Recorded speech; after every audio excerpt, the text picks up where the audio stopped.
শবে কদরের রাতের নামাজের কি নিয়ম, কয় রাকাত পড়বেন, প্রথম রাকাতে কোন সূরা পড়বেন, কতবার পড়বেন, দ্বিতীয় রাকাতে কোন সূরা পড়বেন, কত রাকাত পড়বেন, জানা আছে তো আপনাদের? শবে কদরের নামাজের নিয়ম হলো অন্য যে কোনো নামাজ যেভাবে পড়েন শবে কদরের নামাজও একইভাবে পড়বেন। এই হলো শবে কদরের নামাজের নিয়ম। এমন কোনো কথা নাই যে শবে কদরের নামাজে প্রথম রাকাতে সূরা ফাতিহার পর অমুক সূরা এতবার পড়তে হবে, দ্বিতীয় রাকাতে ততবার পড়তে হবে। লাইলাতুল কদরে অন্য রাতের মতো আপনি নামাজ পড়বেন, একটু লম্বা সময় নিয়ে পড়বেন। যে কোনো রাতের নামাজ, তাহাজ্জুদের নামাজ লম্বা সময় নিয়ে পড়তে হয়। দীর্ঘ রাকাত, দীর্ঘ রুকু, দীর্ঘ সিজদা, আস্তে আস্তে তেলাওয়াত, আস্তে আস্তে তাসবিহ এবং সময় নিয়ে পড়বেন। দুই রাকাত করে পড়বেন। যে কোনো সূরা দিয়ে পড়তে পারেন।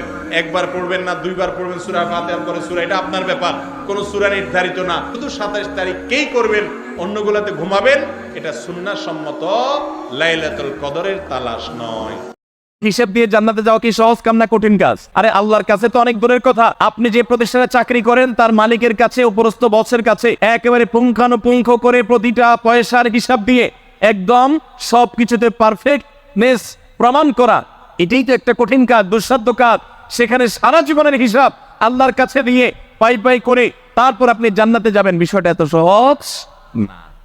তাহলে হিসেব ছাড়া আল্লাহ তাআলা এমনিতে বলবেন হিসাব টিসাব নাই, তোমাকে এমনি জান্নাতে দিলাম, এটা চান আপনারা?